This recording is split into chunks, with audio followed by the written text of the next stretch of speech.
परम पिता परमात्मा पूर्ण ब्रह्म सर्वश्रेष्ठी रचनहार कुल मालिक। कबीर परमेश्वर कबीर साहिब जी की असीम कृपा से आप जी को ये तत्व ज्ञान सुनने को मिला। धन भाग हैं आप और धन्य है आपके माता पिता जिनसे आपका जन्म हुआ। आप जी का जन्म ऐसे समय में मनुष्य का है जिस समय का संयोग कई युगों के उपरांत हुआ करता है। कलयुग का ये बिचली पीढ़ी वाला समय है। इसमें जिन पुण्यात्माओं का मानव शरीर है उनके शुभ संस्कारों की कोई कमी नहीं है। यदि कोई कमी अब है उनको तो तत्व ज्ञान की है और इस परमात्मा के सच्चे विधान की है और उस सच्ची साधना की कमी है। उस त्रुटि को भी परमात्मा ने अब पूरा कर दिया है। परमेश्वर कबीर जी ने अपनी प्यारी आत्माओं के लिए वो खजाना खोल दिया है जिसको अभी तक सीक्रेट रखा था। परमेश्वर कबीर देव जी ये पूर्ण परमात्मा है, पूर्ण ब्रह्म है, परम अक्षर ब्रह्म है। इन्हीं को संत लैंग्वेज में, संत भाषा में सत्य पुरुष कहते हैं। पुरुष माने परमात्मा, परमेश्वर, प्रभु, सत्य मेन अविनाशी, जिसका नाश कभी ना हो। तो संत भाषा में इन्हें सत्पुरुष कहते हैं। वेद भाषा में, गीता जी की भाषा में उसे परम अक्षर ब्रह्म, दिव्य परम पुरुष, उत्तम पुरुष तु अन्य परमात्मा इति उदाहरते। तो वो परमात्मा पूर्ण ब्रह्म कबीर देव जी ने अपना ये खजाना खोल दिया। 600 वर्ष पहले परमात्मा आए, ये पूर्ण ब्रह्म है। इन्हीं के विषय में पवित्र चारों वेद और पवित्र श्रीमद् भगवत गीता विशेष ज्ञान दे रहे हैं। अत्यधिक जानकारी इसी परमेश्वर की है। इस परमेश्वर ने, कबीर देव जी ने 600 वर्ष पहले कलयुग में, वैसे तो प्रत्येक युग में परमेश्वर अपनी लीला करने, अपने गुण अनुसार जैसा कि वो किया करते हैं, प्रत्येक युग में आते हैं और कुछ समय संसार में रह करके अपनी ही जानकारी स्वयं प्रदान करते हैं। पुण्यात्मा स्वीकार कर लेते हैं और जिनके ऊपर काल का, इस ज्योति निरंजन ब्रह्म का अत्यधिक प्रभाव होता है, वो प्रभु का विरोध भी करते हैं और अपना जीवन नष्ट कर जाते हैं और परमात्मा की उस अमर वाणी को स्वीकार भी नहीं करते हैं। वो दुर्भाग्यशाली प्राणी होते हैं। तो उसी अपने लीला अनुसार परमात्मा आए 600 वर्ष पहले कलयुग में। वो प्रथम पीढ़ी थी, वो प्रथम चरण था कलयुग का, सन 1398 में। और 120 वर्ष परमेश्वर एक जनसाधारण जैसा एक अपना जीवन निर्वाह करके, लीला करके, एक रोल करके, भूमिका करके सहशरीर चले गए थे। वो सहशरीर ही आए थे। उस समय प्रथम चरण में परमेश्वर ने कहा था अपनी प्यारी आत्मा धर्मदास जी को, धर्मदास तो लाख दुहाई, ये सार शब्द कहीं बार न जाई। सार शब्द बार जो पर ही, बिचली पीढ़ी हंस ना तरही। फिर कहा परमात्मा ने, धर्मदास तो लाख दुहाई, ये मूल ज्ञान, मूल ज्ञान मीन तत्व ज्ञान, मूल ज्ञान कहीं बार न जाही। मूल ज्ञान बाहर जो पढ़ी ये बिचली पीढ़ी हंसनी तरही। मूल ज्ञान तब तक छुपाई, मूल ज्ञान जब तक छुपाई, तब तक छुपाई जब तक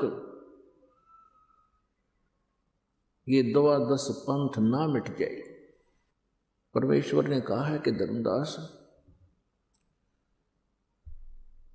इस सार शब्द को अभी सार्वजनिक नहीं करना। यदि ये सतनाम और सारनाम सार्वजनिक कर दिया तो बिचली पीढ़ी वाले हंस पार नहीं हो पाएंगे। अब ये बिचली पीढ़ी स्टार्ट है, कब से है? सन 1947 में भारत स्वतंत्र हुआ। उससे पहले भारतवर्ष के अंदर एजुकेशन नहीं थी, और सन 1951 में इस दास को भेज दिया अपने कुत्ते को आप धनियों को जगाने के लिए, परमेश्वर कबीर जी। तो 1947 से समझो या बिचली पीढ़ी प्रारंभ हो चुकी है। भारतवर्ष में एजुकेशन चरम सीमा पर है आज के दिन। बच्चे से लेकर बूढ़े तक सभी साक्षर हैं, और ये शिक्षा का अब इतना बोलबाला परमात्मा ने ही करवाया है। शिक्षा की हमें कोई आवश्यकता नहीं थी, भले ही हम लोक वेद के आधार से आज इसको बहुत महत्व दे रहे हैं। ये भी परमेश्वर की ही कृपा है, कम से कम ये अक्षर ज्ञान युक्त हो जाएं। सतयुग त्रेता द्वापर सबसे अधिक लंबा समय बीत गया, अब कलयुग आया है, और कलयुग के भी लगभग 5500 वर्ष बीत चुके हैं।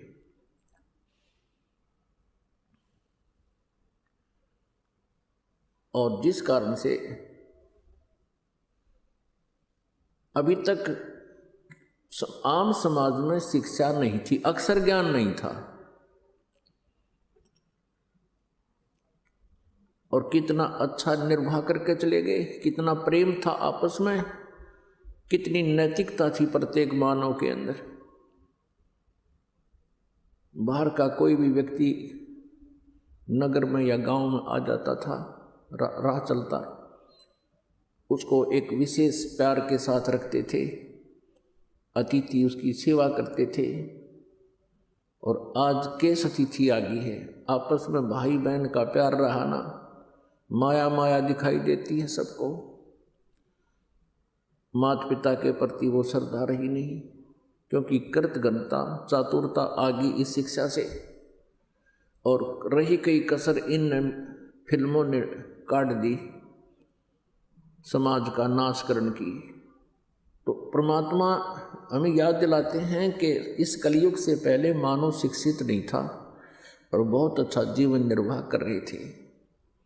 अब शिक्षित है लेकिन चैन किसी को नहीं, माया की हवस इतनी बढ़ गई, इसका कोई अंत नहीं रहा। और माया इकट्ठा करने के लिए कहाँ तक सतर गिर सकता है जीव के करैक्टर का, इसका भी कोई पैमाना नहीं रहा। शर्म लाज रही नहीं, न्याय रहा नहीं। गांव में पंचायत न्याय कर दिया करती, इतना अच्छा न्याय कर देते थे वो पुण्यात्मा निष्पक्ष भाव से, और गांव में एक शांति बनी रहती थी। नगर में ऐसे ही होता था। तो कहने का भाव ये है इस दास का कि जो अब ये शिक्षा हमें प्राप्त हुई है ये हमारी विनाशक है। परमाणु बम बना लिए, आकाश में उड़ने की प्रवृत्ति होगी, जहाज बना लिए, धक्के खाते अंडे, बता इस जहाज में के अकेला टूट गया। जो संसारिक काल प्रेरणा से जो हमारी सोच है उसके आधार से तो बेशक मानव ने कितनी प्रोग्रेस कर ली हो, परंतु मनुष्य जीवन का जो मुख्य उद्देश्य था उसमें ये मान्य हो चुका है। क्योंकि अब नास्तिकता चरम सीमा पर जाने वाली है, जैसे पूरा चीन राष्ट्र नास्तिक हो चुका है। और यो संयुक्त राष्ट्र जिसको, और ये रूस वगैरह, इसका पूरा का पूरा उसका ग्रुप वो नास्तिक हो गया। इसका कारण क्या है कि परमात्मा की साधना ना करने से, सत साधना ना मिलने से मनुष्य को परमात्मा से लाभ मिलना बंद हो गया, जिस कारण से उसने मान लिया प्रभु है ही नहीं। और इसका मूल कारण है ये नकली गुरु, ये झूठे गुरु, झूठे आचार्य, जिनको कह का पता नहीं आध्यात्मिक मार्ग का, और ये गुरु बने बैठे, जनता का नाश कर दिया, भक्तों को उनको बर्बाद कर दिया। तो कहने का भाव यह है कि भले ही हमने ये सोच लिया हो कि मानव ने बहुत तरक्की कर ली, ये खाक तरक्की कर ली, 2 वर्ष वर्षा ना हो परमात्मा दया ना करें, ये जहाज, रेल के हेलीकॉप्टर, ये कंप्यूटर, ये यही खड़े पड़े पड़े जर लग गए इनमें, कोई इनको यूज कर लिया नहीं पावे। तो हमारी यह भूल है, इस अध्यात्म ज्ञान से ये भूल समाप्त होगी। तो उद्देश्य ये है दास का कहने का कि जो शिक्षा परमात्मा ने ये देनी पड़ी, अब नहीं इस शिक्षा का अभी तक परमात्मा ने प्रचार नहीं होने दिया, कि पहले से ही नास्तिक हो जाते ये लोग।